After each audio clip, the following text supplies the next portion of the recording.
So good afternoon or good evening, everybody, on a Friday evening. It is always wonderful to have an ATL YouTube live session on a Friday evening, as has been the practice now for the last several months.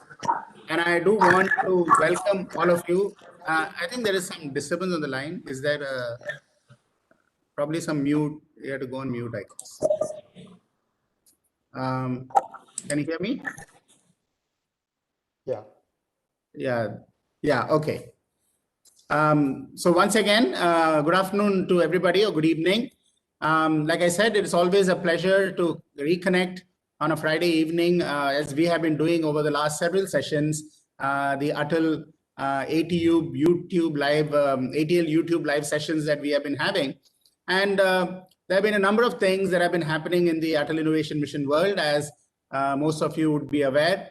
We have indeed grown over the last couple of years sizably. We are today now more than 7,000 operational adult tinkering labs. More than, I guess, 3 to 3.5 million students are experiencing the benefits of these labs through the tinkering technologies that are available and through the innovation marathons and challenges that we run for them, so that they get inducted into problem solving, into creative thinking. They launch on a voyage of discovery, curiosity, followed by acquisition of knowledge, followed by the application of their creativity to problems they see in and around the community that they live in. And then they decide how we can solve these problems using the knowledge that they have gained, using the tinkering technologies that are available to them in their schools, and using the capabilities of various mentors, teachers, and other partners who have been associated with this ATL Innovation Mission movement. It has indeed been a tremendously fulfilling journey for all of us who are involved in the ATL Innovation Mission. And I'm particularly very proud of the fact that we have world-class mentors like all of you who are joined in today in this call, as well as teachers and other partners who are enabling us in this particular journey.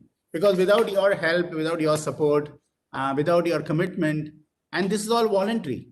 You know, none of you are actually, this is not a paid job for any one of the mentors, or nor is it a business for any of our partners, but they have plunged into this willingly and wholeheartedly because they believe in this cause, a very noble cause of being able to spur our young children into a journey of innovation and prosperity for the country as well as for the world.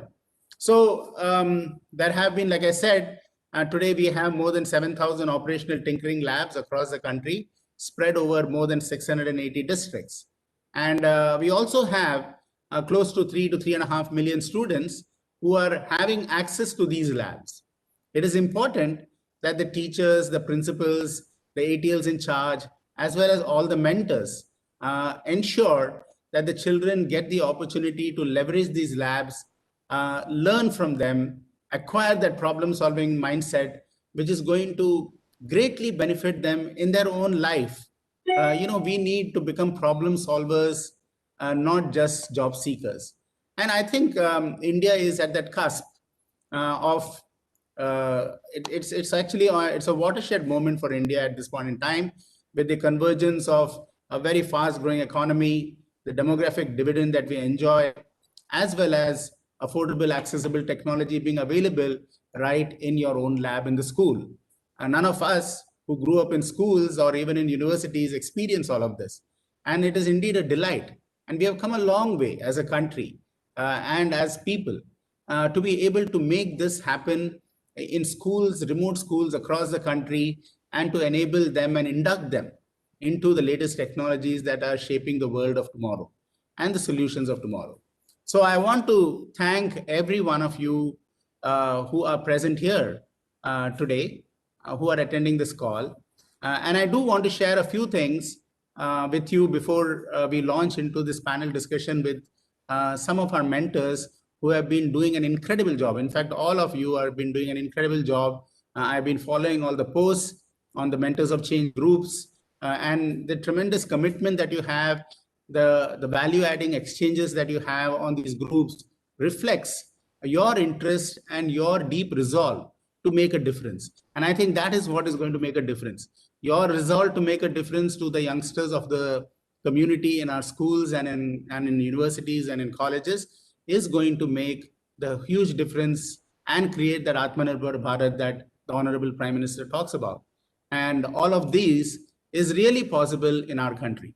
So before that, one of the ideas of setting up these labs was to ensure that every student in that school between grade 6 to grade 12 gets an opportunity to work in the lab, to use the lab, to play with all the technologies, and to get familiar with it. And I think, it is not just possible for us to be able to monitor this at a large level and see whether these things are happening. But thanks to your efforts and your support, we have today over 5,000 mentors who are associated with the Atal Tinkering Labs. And not only are you all associated with directly with a physical Atal Tinkering Lab closest to your premises or your vicinity, but you're also associated with Tinkering Labs virtually, those of you who have volunteered or who have expressed interest and who are able to find the time to be able to connect to these labs. Now, it would be of great value to us if you kindly ensure, if every mentor ensures that one, they register their interactions, their observations on the mentor Innonet portal that we have. If you don't do that, we don't have a scientific way of being able to assess the impact of mentorship, the engagement. It is not that this is not a platform for us to judge whether you are doing the right thing or not. It is a platform for us to analyze what Atal Innovation Mission can do further in order to improve the way and the effectiveness of Atal Tinkering Labs. So your interactions and your observations and your suggestions on the Innonet portal are very, very important. And if there are gaps in the portal, in your logging on or your ability to use it, or suggestions you have that these are the changes that need to be done, I would greatly appreciate those suggestions to be provided to our team. And I will ask Deepali to coordinate maybe 1 or 2 sessions so that we can gather all the feedback, identify some common ones across from most of you, and be sure that we can act on that. But I think it is very important for you to ensure that you are connected to the school on a regular basis. You probably have 2 schools or 3 maximum. I think you would have 2 schools. Sometimes some of you are voluntarily mentoring more schools. It is very important that all the mentors connect with the schools and let us know how that school is performing, or is it, is it having any problems in terms of using its Atal Tinkering Lab.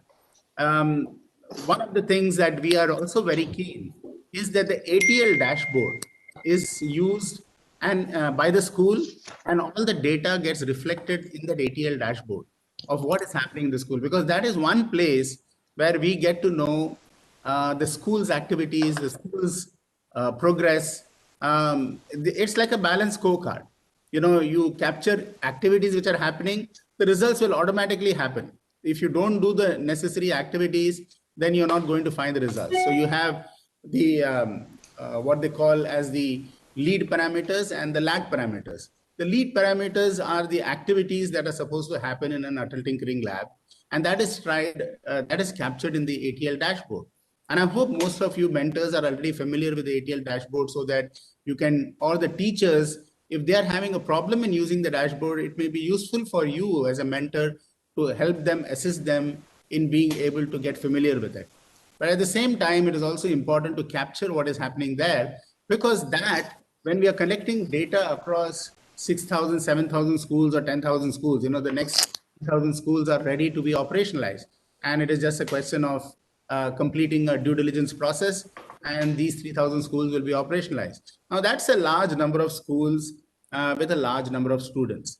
And we would be able to get valuable data from these ATL dashboards to be able to decide what further improvements we have to do in this entire Atal Tinkering Labs and Atal Innovation Mission initiatives.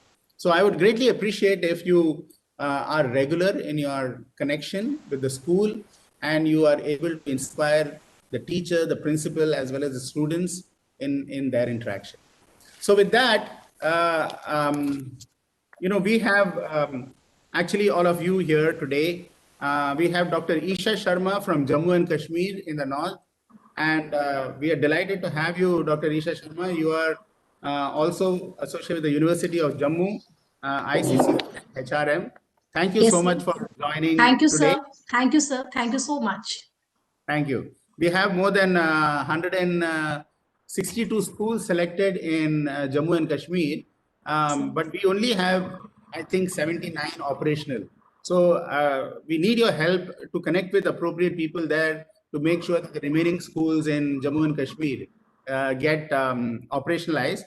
They have not either submitted some documents which are pending, or they may be having some issues. So I have written to the education minister there, but you can, we'll also leverage your presence and see how we can close that gap.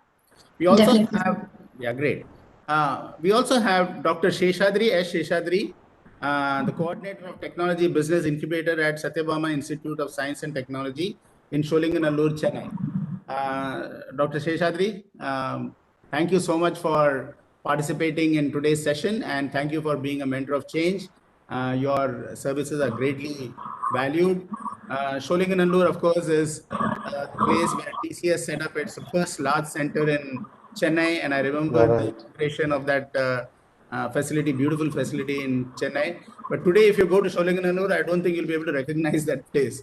It used to be just one single solitary building there, and now that entire row is filled with buildings, and you have to search where TCS is there in those all those buildings. So great for you to join us. We have Mr. Kiran from Karnataka. Kiran, I know you have been doing some fantastic work as a mentor of change and also as a regional mentor of change in Karnataka. So thank you so much for joining. You are also an innovation and product management consultant. We also have Ms. Mohini Naik, assistant professor at ETC department at the Don Bosco College of Engineering in Goa. So thank you, Ms. Naik, for joining today. I know Goa schools have been very active, and some outstanding innovations have come from all of these places. With this, let me, the idea of these sessions is, of course, you hear a lot from me, and once I start talking, it's difficult for me to stop. But you also need to hear from many of the others who are doing some fantastic work, and and their practical experiences on the ground is very important in terms of how we can together collectively improve. So let me start off with Kiran. Kiran, given your experience, how has, we run these ATL marathons and ATL tinkering challenges and ATL tinkering fest. But the ATL tinkering marathon is one of the most important events we run at a national level every year. And the whole idea is that the marathon engages the children in really exercising the potential of creating an innovation with all the technologies that they have, as well as with the mentors' help. So how important do you think this marathon is for the school to be able to adopt? And how important is it to develop the innovation mindset among students? And what has been your observation in that? Sure, sir, certainly. So I can spend a few minutes about the question that you have just posed. It's a very interesting question, in fact, that every school student and the schools, the ATL in charges, I'm sure they would appreciate. Basically, I've been mentoring students for almost close to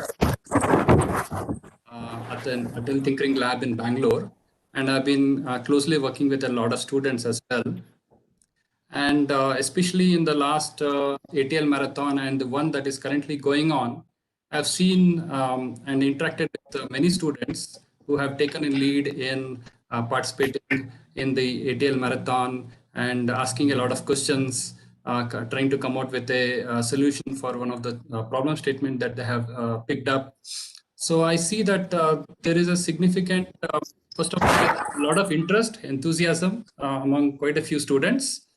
And I also see that some of them who have gone through the process earlier, I can see a big change in attitude and approach to the way they are approaching innovation itself. And there's a deepening of innovation mindset. So when we talk about innovation mindset, for example, it requires many things. One needs to be a problem solver, one needs to be an explorer, one needs to experiment, then you need to question, then you need to build, you need to test, you need to tinker, and you need to iterate multiple times. So you need to use creative thinking skills, you need to be a communicator, you need to be good at collaboration, you need to be a team player. So there are many things that are involved. And in fact, the ATL Marathon is a very, very unique opportunity for students to gain all of these skills. They can, in fact, the ATL Marathon gives them problem statements, very broad problem statements. If you have seen the problem statements, there are about 10 of them under 5 pillars.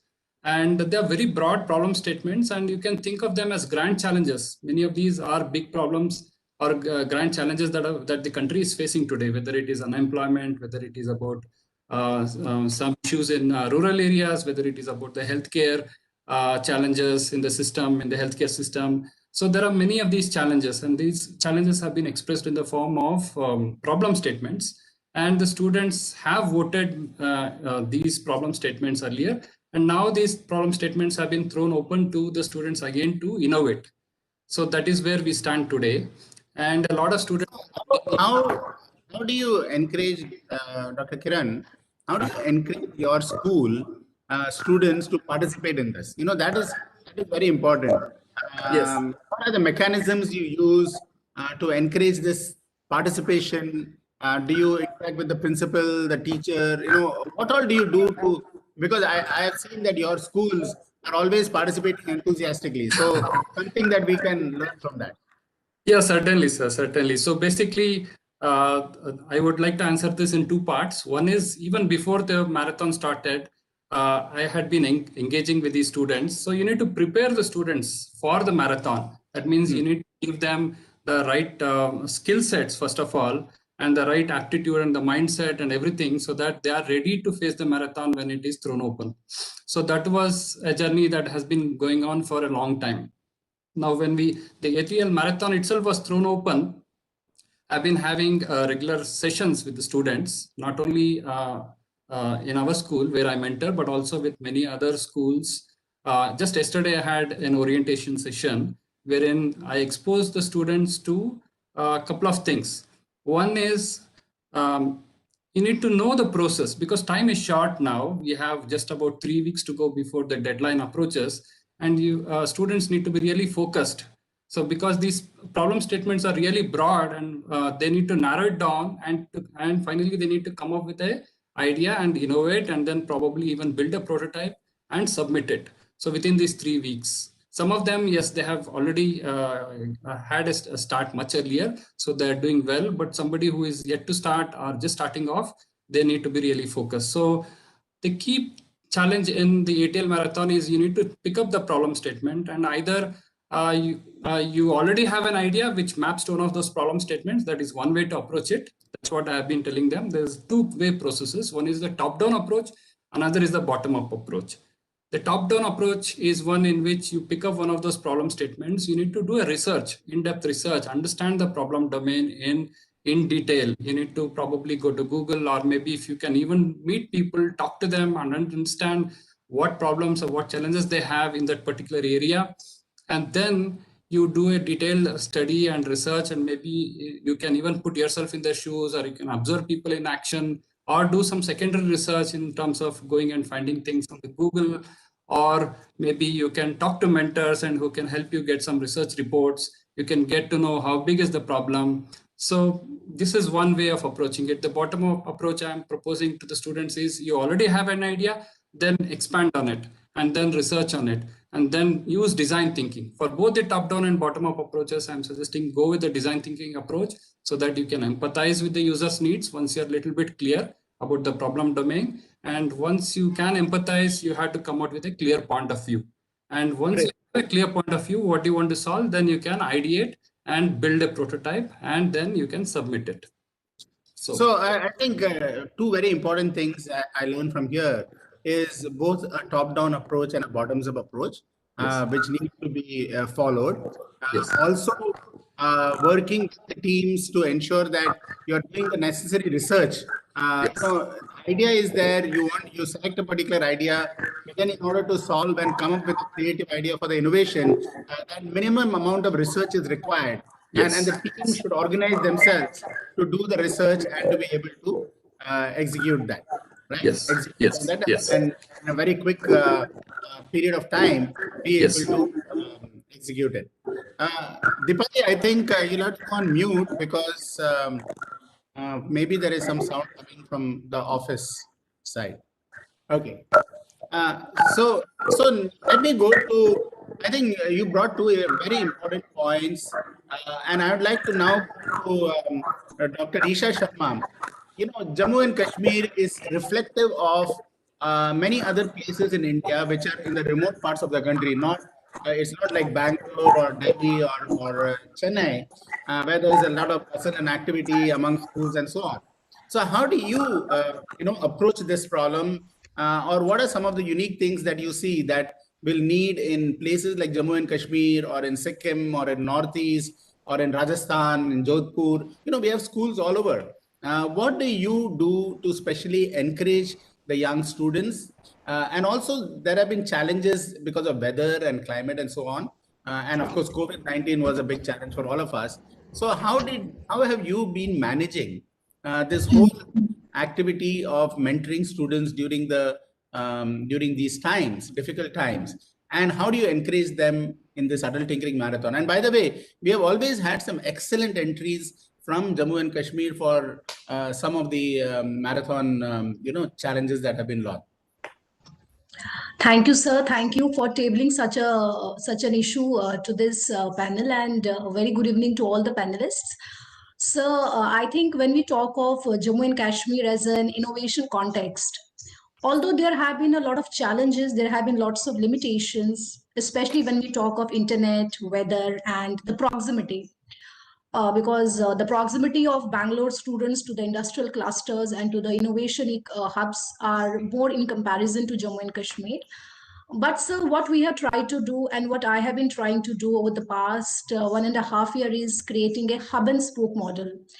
When I say hub and spoke model, I want to say that we have, through proper papers, through proper channels, collaborated with some of the top-notch academic institutions over here, because these are the institutions from where we can have the access to the innovation-centric human capital. So herein, I would like to pitch that we have collaborated with IIT Jammu, and we have also collaborated with the Sri Mata Vaishno Devi University Incubation Center, because it's very, very active and they have received a lot of funding from BST. And they know how to pitch idea, how to make it to enter into the incubation phase, and how to commercialize it. That is the second thing. So third thing recently, which we have been able to do, is that we have collaborated with NIT Srinagar. Again, NIT Srinagar, why? Because my outreach to and ATL outreach to Valley was very, very, very critical. And when I say very, very critical, I mean to say that we were not able to connect with Srinagar and to some of the hinterlands of Kashmir Valley. But that NIT being there, we have been able to fetch hub and spoke kind of collaboration between faculty, the final year students, and the mentors of change that are right now working over there. So we have also been able to collaborate with Sikmol School in Ladakh. Because when we talk of Jammu and Kashmir, I can't say that Ladakh is something which is always there in the mind. And why Ladakh? Because there are so many new things, so many new innovations that are coming up in those regions. And those innovations are region-centric. They're very, very niche. They're very, very new. Very, very virgin kind of innovation. So we have collaborated with Sikmol School, which is being run by Sona Wangchukji. So we have lots of collaborations, and sir is also going to interact with the students very soon, because I hope that the Niti Aayog office also knows that I launched Atal Innovation Talk series, wherein Rifat Shahrukh and people like Unnat Pandit were invited, and it was exclusively for the students of Union Territory of Jammu and Kashmir as well as the Ladakh. So initially the challenges were the visibility, to make people aware about that what ATLs are actually, They are not the parallel learning structures. They are an embedded part of the educational system. And they have to be taken as seriously as we are taking our daily curriculum. And for some marathons likes of activities, I have created parents groups also now, because most of the time the parents keeps on questioning that what is the role of ATLs, is it an add-on or is it something which has not to be there. So parents are there on my WhatsApp groups, and we are trying to create more and more visibility when it comes to ATLs.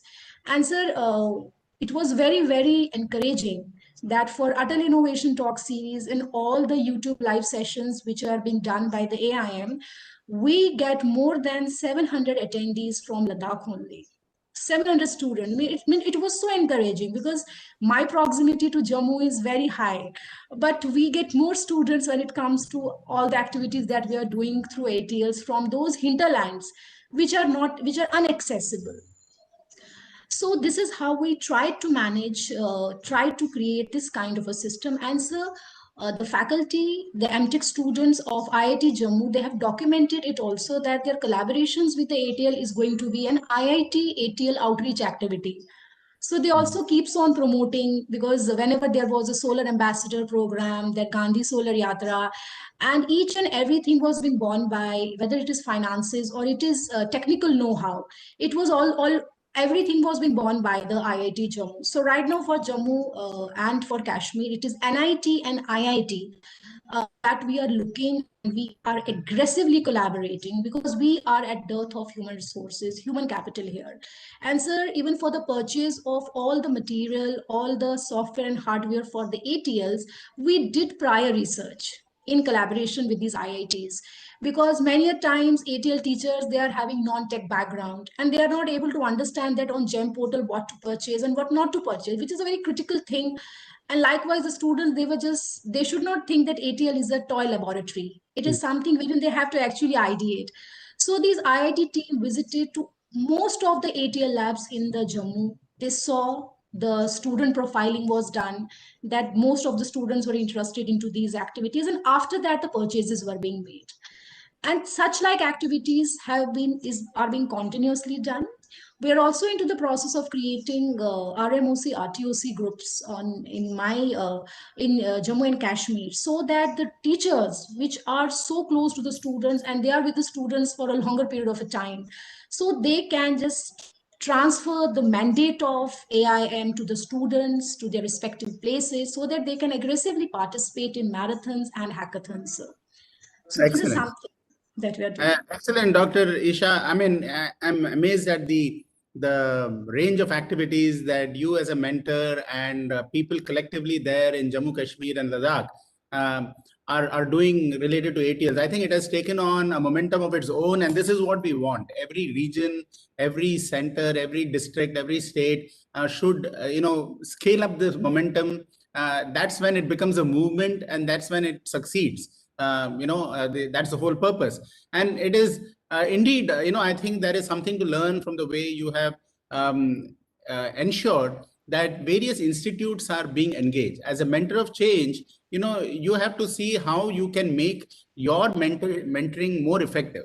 And it becomes more effective when you are able to complement your commitment with the commitment of others, and that's where, facilities like the IIT or NIT or other institutions or JKEDI and so on, they all play a very important role in furthering and supporting the mentorship that is required at the school level. And like you rightly pointed out, the teachers are not very familiar immediately with how do you set up an ATL, how do you use GEM, and this is where the mentors can fill that gap. This is why we started this whole mentorship movement, because we realized that ATL in charges would take some time to get familiar with it. And those who become very familiar and those who become very capable, they should become mentors of change to other schools.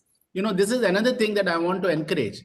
And I would like mentors to encourage the teachers. If you're a teacher, you're an ATL in charge in a particular school, it doesn't mean that you restrict yourself to that school. You can become a mentor to other schools around you who have ATLs, and vice versa. And that is going to bring such a rich exchange of experience, knowledge, environmental, difficulties that you face, like how you said that, and by the way, this is very heartening news that more than 700 students log on to your ATL Innovation Talk sessions. I'd be very happy to participate in one of them whenever there is an opportunity. So sir. please rope me in that. I've been actually Pleasure. involved. It will be pleasure hosting you, sir. 4 or 5 webinars, I think recently the Jammu and Kashmir government has been hosting, which I have been participating in. But it would be a great pleasure to interact with your ATL Innovation Talks teams. So wonderful. So now let's go from Kashmir to Goa. Dr. Nayak, you have actually been involved in multiple schools. Do share, and Goa is, Goa is a place where people, if you want to innovate, you have to go to a beach. You cannot do it anywhere else.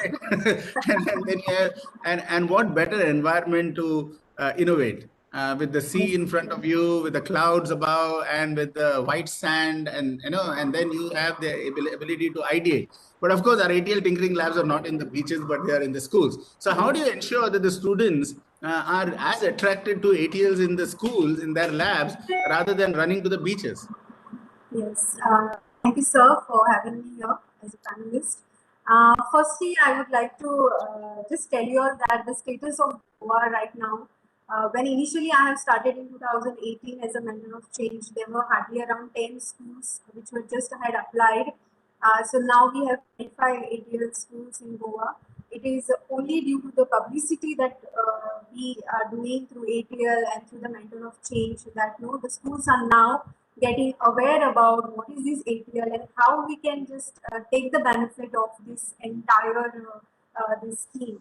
And recently I have collaborated with the government of Goa, as in the education department of Goa, and all the schools which are under Goa government, we made sure that I addressed them through now there is a COVID, so thanks to COVID we could actually meet many people through virtually. So there were around 350 schools who joined us in a virtual event, and I addressed them.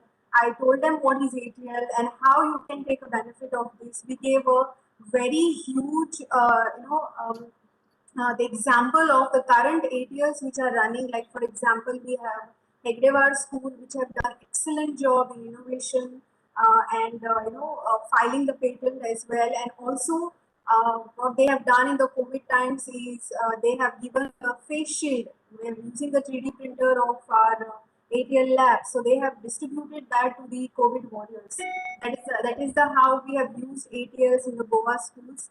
So we told all these schools in Goa now how you can also do it, and so forth. So right now we have 25 schools presently in Goa with ATL. So that was my main challenge basically, sir, to how to encourage our schools itself, because we have in Goa around 1,000 schools if you discount on them with all high secondaries and everything, but with only 25 schools. So that was quite shocking. And when I joined through ATL in 2018, and after 2 years, now there are 25 running ATLs in Goa. So which is a very good thing which is happening in Goa right now.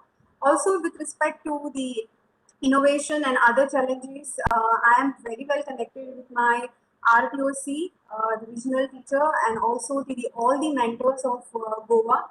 So what we do is here we have the virtual meeting every week, and every week we meet, and also with the RTOC we are working parallelly so that we have the maximum innovation and that is to be reported first of all.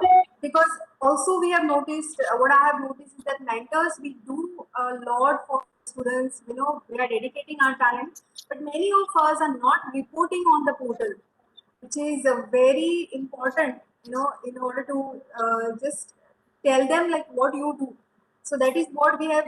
I have taken one session also. How do you upload your reports also? Because many a time we don't know that we do a lot, but we don't know how to report and where actually you have to do.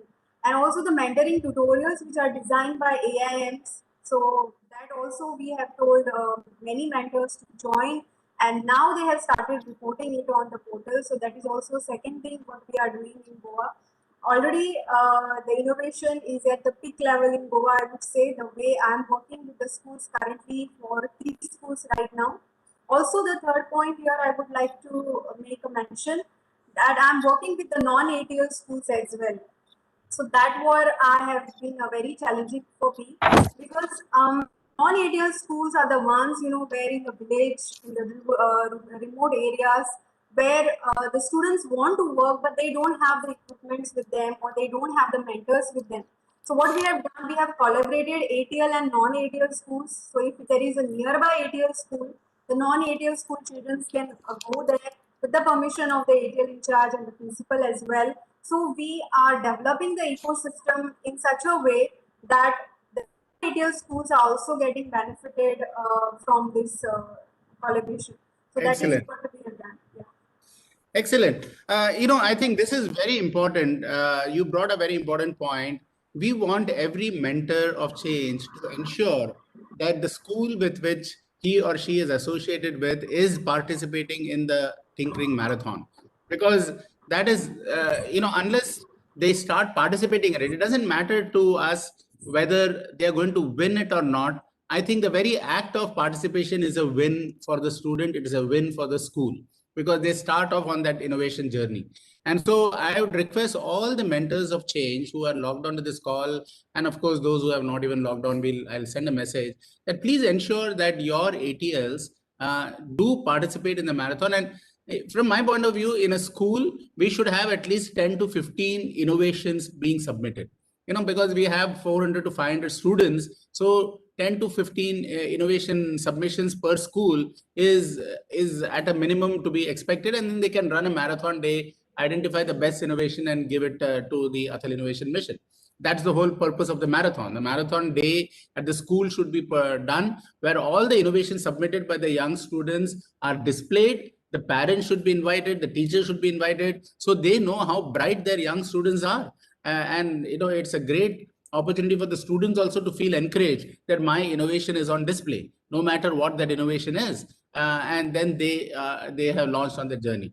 Now, Dr. Sheshadri, you you have been associated with this movement, and I know you have been such a strong advocate of mentorship and all of that. We have both virtual mentoring as well as physical mentoring. That means most of the mentors today have a school where they go to, which is nearest to them, and also there are many who have who are mentoring from outside. I mean, a school which is not necessarily in their premises, it may be in some other state. I don't know whether you are doing remote mentoring, but if any one of the mentors are doing that, I would like to hear from them too. But how would you go about, mentoring students during this tinkering marathon, or even otherwise, both remotely as well as from where you are located? And what are your learnings and of some of the best practices that you have seen? Oh, thank you so much for giving me this wonderful option. Thank you, sir. Before going into this, I just want to divide into two things, my presentation. One is on the gentle mentoring. You know what is gentle mentoring? It is just something, a relationship between two people. I mean, for people to achieve some goals professionally and personally also. If you see, this mentor is sitting somewhere on the other side and the mentee is sitting in the right side or left side, we can call it as. Ultimately, the relationship goes to create a kind of value. One is, we call it as innovation also, but ultimately it also leads to kind of new solutions for the kind of problems. Here I want to even bring in the kind of presentation by three people. Of course, this itself is a wonderful presentation we got from Dr. Kiran, Dr. Isha, and Dr. Mohini. I mean, even during this Corona period, they have done a wonderful job. They shared their experiences. And where she was talking about one thing, region centric, that is one thing. And I also correlate to this as a new unmet needs. I mean, solving the new unmet needs of the people. Ultimately, everything relating to the societal welfare. And again, if you see, I don't want to differentiate between this physical mentoring or online mentoring because it has become a new norm now. Almost everybody started acquiring this, even rural areas. Even last year, if you ask me, almost for 7 months continuously, I was running online programs for the students sitting somewhere in 500 kilometers from the area where I live. And the school students also participated happily during this month of May, June, July, even that period, the students were happily participating. Of course, the participation was less, but it was wonderful. Because even if we see the kind of mentoring, it is traditional one-to-one or group mentoring also. And interestingly, we could able to bring in the kind of group mentoring also for the students. More than mentoring, it is nudging them to think differently. Because the mentoring, the innovation, all these things could be jargons or buzzwords of people living in the cities or we who are really matured in this kind of ecosystem. I would say even nudging these people in the rural areas to think differently itself is becoming a big thing. And another advantage I see in remote mentoring is, over the above and even physical mentoring is the increased diversity. We can bring in, even whenever we do these webinars, even colleges, universities, where I'm part of, even next week, this week, where I did kind of programs also, we bring people from other corner of the world also. That means when we bring people from other corners of the world, we can bring people from different parts of the country. It is much easier. We don't have to travel to the office, where to the area where students live, where we can bring all people to the platforms what we use now, Webex or Zoom or Google Meet or whatever we call it as. And another interesting thing, we are not relying on geography. That means we are trying to solve the problem of the geography, but we are not relying on the people who are coming up with the ideas to nudge these people or help these people to come up with new ideas. And scheduling becomes more easier. And if you see, and even the presentation of Mohini Nayak, it says, she said she is setting an example and also creating a competitive spirit among the schools also, to think when you work with one school, other school also take the example and take a cue out of this and start working on this. And I see the kind of confidence and perseverance also in her presentation, saying that she is trying to go and talk to the schools also, getting that and developing an ecosystem for development and creativity. And of course, Dr. Visha Sharma's thing, the weather and the internet problem and proximity, all this, in spite of all these things, she is doing a wonderful job. So I don't see any problem in the kind of relationship between the physical or remote. Both are, I would say, now with this kind of, the corona has taught us a wonderful example or kind of lesson, how we can do things better than what we were doing earlier. Excellent. So I think what is very clear, Mrs. Dr. Sundaram, is that distance is really not anything to impede in Absolutely no. mentoring. At the end of the day, it is the passion, the commitment, the wanting to reach out. And also, you brought out a very important point. It is a discussion and an engagement. It is not a teaching here. You're not teaching somebody to do something. It is together you are starting to think on the problem, and then together you are trying to solve the problem. You are helping them, guiding them in a particular direction, but they are the people who are finding the solution, and then they are bouncing it off you, and then you are able to help them, or you are able to validate it, or able to improve it, and so on. So I think that approach is also very important. The approach of being a friend and a guide rather than a teacher, because the teacher is always there, but a mentor can play that additional role and not have the pressure of that the teacher has. The teacher has certain goals and expectations from the school, the principal, and the management, and so on. But as a mentor, you are able to go into a new dimension of freedom of association with that particular student, and there is a great joy in doing that, right? When you see that some young student has benefited and they have come up with an innovation, and that student will never forget you. When they grow up and they become famous, they're going to remember that this person helped me at that time. So I think that is very important. So let us, Deepali, I think there are questions from the audience. If there are questions from the teachers or from the students or from other fellow mentors, feel free to bounce off those questions before we wrap up this session, because it's been such a wonderful session. And then I would like some closing points from everyone. Yeah. Sure, sir. Thank you so much. And thank you to all the regional mentors of change for sharing their insights. I think this is a great opportunity for students to learn more and for other mentors to learn from your experiences and your success stories. So thank you for that. We just have one question, which is on sharing some examples on the marathon and innovations, some ideas and thoughts, probably something that you're doing with your schools and innovating with them. Will be nice to hear about some examples. Yeah, and also I think I did attend one which Kiran had organized with the Air Force School, I think, where he had launched on a unique way of stimulating innovation. So a little bit about that, but examples would be great because examples are much more powerful than just some theoretical exposition. So. Yes, sir. Basically, I've been running a few sessions during the last few weeks, both at Air Force School and also with other schools, on guiding students on the marathon. So basically, I'm taking them step by step along the way.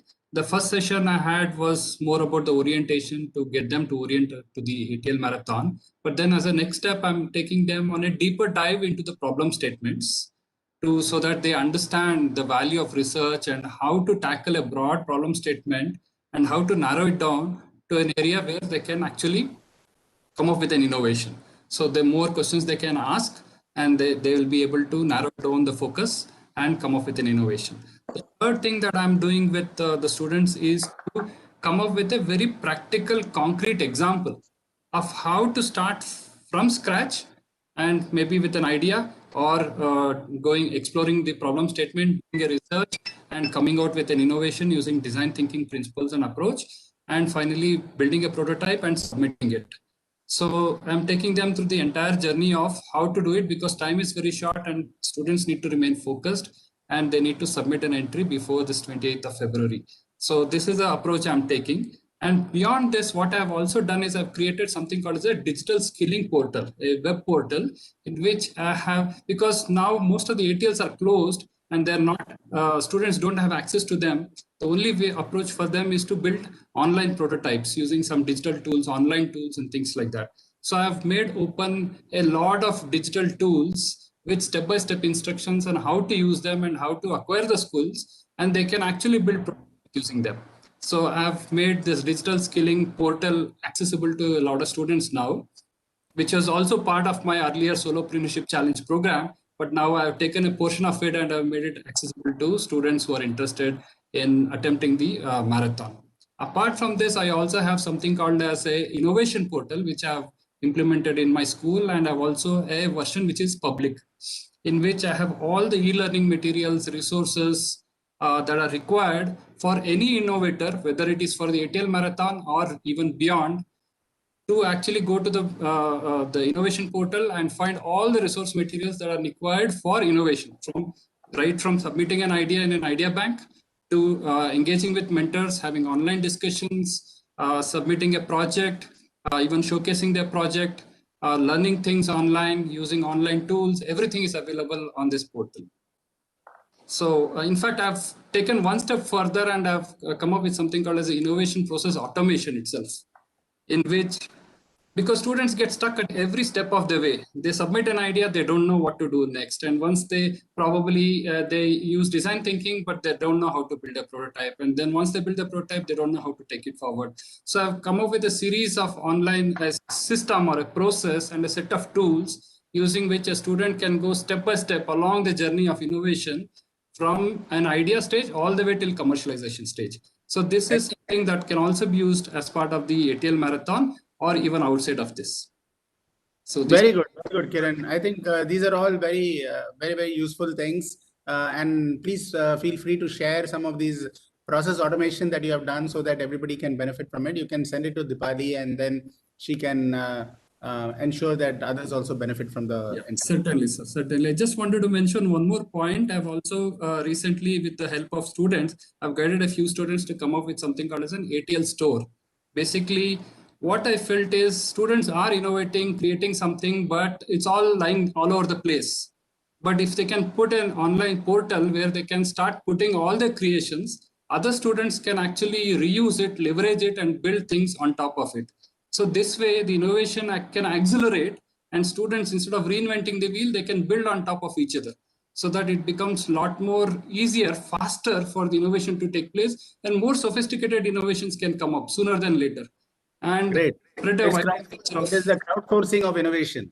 Yes. You are enabling that. Yeah. Yes. I think that is also very, very good. Please have a demo. We'll have a demo organized of that, of ATL. So sure. I saw that when I spoke in that particular event, but I think our team should look at it, and then we can see how to create a similar ATL store at a larger level. Right? Certainly, sir. Thank you. Yeah, Dr. Isha and Mohini ji and Sundaram ji, your. So when it comes to the kind of innovations that the students are coming up, so specifically some of the schools which are non-ATL schools in Ladakh, they and some of the students in the Jammu region, they are collaborating in creating the solar heating devices, because we have got here they are going to create the mass heating devices. And this project is being in the process from past 4 or 5 odd months. So reason being is that we have got harsh winters over here, and electricity hiccups are always there. So the students, and it just came out from one of the students saying that, "Ma'am, we have to just have a very very cold, lunch, that one of when the temperature is 7 degrees Celsius or 6 degrees Celsius. So how are we going to tackle with it?" But I think where was the trigger point? The trigger point was that when they did that Gandhi Solar Yatra, the Solar Ambassador workshop, and it gave so much of confidence to these students. And I think, sir, I had a caravan of more than 350 students. We organized 6 or 7 odd buses, and we went to IITs because we had no idea of how to create that kind of lamps, and we all flooded IIT on that day. And they got so much of confidence, and when they got so much of confidence, they came back and they said, "No, we are not going to have no cold lunches, we are going to have warm lunches this the next winter." And what we did, some of the students from Ladakh, because they're very good in terms of creativity and in prototyping, testing, retesting, because somewhere down the line we have seen that even this innovation spirit is different across different setups. Because I think the courage to fail, it is celebrated in certain context, but in certain contexts it is not celebrated. And that kind of aggression we saw in the students of Ladakh. So we are working on creating these mass solar heating devices, which can be used by the schools as well as by the faculties. And once this will be okay, because IITs are actually the body which is just invigilating it, checking it, that whether we are in a proper, schema we are going or not. So once they will say thumbs up, so we will be showing the prototypes through different presentations, we will be definitely giving the presentations to the state government, so that other schools can benchmark, which can be the state or non-ATL schools, and they can follow the same route. So this is something which we are. But when we are talking about the valley, they are more concerned with the problem statement number which is talks about transforming villages and towns to make them hybrid and smart. They have more inclination towards the that kind of a problem statement. And for that, what they are doing, sir, they are creating again the hub and spoke kind of a system, wherein they are just trying to do, we have called it as gully nukkad research. So schools who are in their vicinity, they are identifying the problems. But one thing which is very, very important is that they are just putting it into the pen and paper, the proper documentation of the problem, so we can have an idea which problem has got the mass coverage. And then we can pick up that problem and bring it to the specialists, because we need to have that third eye looking into the problems of how they can be used and what kind of resources we need, whether they can be fetched from ATLs, and what kind of extra support we need to go for it. So this is something which we are trying to do it in the valley. Excellent. I love that term, gully nukkad research. Research. And that's what we need. And in fact, you brought a very important point, and that is when people face a particular problem, then the innovation becomes even better, because they are able to define that problem very clearly, and then they're able to. And what is more happier for a person who is in Ladakh, a student, than to have a hot lunch on a cold wintry day, right? And you may think that this is what sort of problem is this, but this is a real problem. This is a problem. I find that as a problem in Delhi, because I was always living in Bombay, and I never knew that Delhi winters can be so cold. So every time you have to go and heat something, and then but when you don't have electricity, and this is a fantastic thing. Those of you who have not seen this TED Talk, I would advocate you to see it, especially solar energy. There's the TED Talk by Bankim Roy, and he talks about the Barefoot College. I was very impressed with it. And the Barefoot College is all about converting a village. I mean, you see that. I'm not going to be talking about it. But there, this problem of how do you use solar energy and how do you solar electrify a village. And he narrates the story in Ladakh, where a lady said, "This is the first time I was able to see my husband in winter. I could not see him in the winter in the dark because you cannot. It's so dark that you can't see. And because of solar lamps, they were able to see. And that was a big, such a small little joy, simple joy, which we may think we take for granted from somewhere else. But yeah, let's go to Sundaram and to Mohini ji. Yeah. So I would just like to say that non-ATL schools, when I We are. introduce, I'm sorry, we are running a little short of time, I think. yeah. Yeah, give some good examples and then Yeah. we'll wrap it up. Yes, sir. So when I'm just introduced about the ATL Marathon to my non-ATL school, because ATL schools are already equipped with many things and there are so many innovative projects. So I will give one example of the non-ATL school when I introduce them ATL Marathon. And there is a problem statement here of the same as Isha ma'am transform villages and towns. And that is how I explained them, what else you can do here. And there are so many ideas which I got from the remote places of Goa, where there is, you can say there is a less internet connectivity and all the other problems do exist in Goa. And when now I'm working towards with them, also documentation, although we have ideas, we know how to go about it and how we are going to go about it. But documentation is also very important. So these sessions are now going on for my non-ATL schools as well. ATL schools, on the other hand, they are working very well. So we will have more entries from Goa, that's for sure. Excellent, excellent. Thank you. And Sundaram ji? Yes, sir. It is not a kind of, I would say, leveraging the technology here in the schools where I work with, if I am right. Most of the time, it's a bottom-up approach. We are trying to encourage the students to come up with identifying the problems. There are few problems, that is inside the school and outside the school. The inside the school, if you see, most of the time there are government supported schools or government schools per se. So there they don't have much big facilities. How to create a kind of facility, because the school is an aspirational district and the school is also drought prone area, and the students are working on how to leverage this solar and other technologies for providing water for the school. That is one thing they are trying to work on. Of course, they are trying to pull threads from this other ecosystem to see how they can leverage that and help themselves to get that kind of facilities, one. And second thing, if you step out of the school, there is always a problem of two things. One is the ditches all over the city, because they are not connected with waterways, the kind of things, modern things. So they want to work on the solutions, how to try transform that and utilize that effectively for the repurposing the wastewater coming out of the schools, one.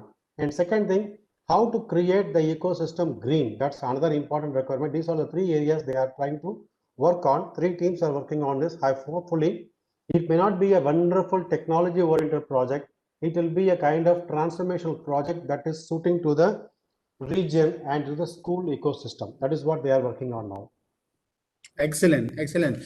Sundaramji, you pointed out one very important thing, and that is, people relate most to problems they see in and around their communities.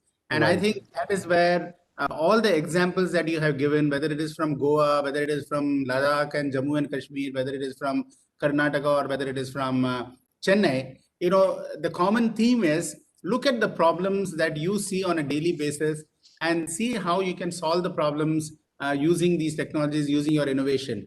And I think if all the mentors are able to channelize the energy of their associated school students in this particular direction, India is going to be a vastly different country within the next 5 to 10 years, and it will be one of the most progressive countries in the world. I'm sure about that.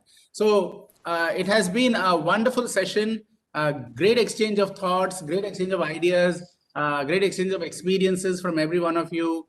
And I want to thank you, Kiran, Sundaram, Isha ji, as well as Mohini ji, for sparing your valuable time, and more importantly, not just today, but sparing your valuable time during the course of the last couple of years, mentoring young students. That is the joy of being able to give back to society on what we have been able to gain from society.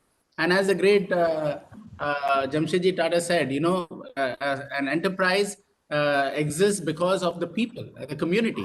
Community is the reason for its existence for any enterprise. And if you remember this, then it is it becomes very, very important for us to see how we can help the young students become the architects of the future. I request all the mentors, the ATL in charges, to connect with their schools, ensure that their schools participate in this tinkering marathon, and more importantly, use the Atal Tinkering Labs to their own benefit. I think it will create a revolution in India, and you're going to see the impact in the next 5 to 10 years. I'm absolutely certain of that. But I think your contributions will play a big role in enabling that and making it happen. Thank you so much, all of you. Thank you. Dipali, and thank you, the ATL. Thank you so much, Thank sir. you so much, sir. Yeah, Thank you. Thank you. Thank you, And, ATL team. a very, very good evening to all of you. Have a great weekend. And I look forward to our continued dialogues and continued interactions and with each of you in your respective territories. Thank you so much. Thank you so much, sir. Thank you so much. Thank you all. Thank you. Thank you.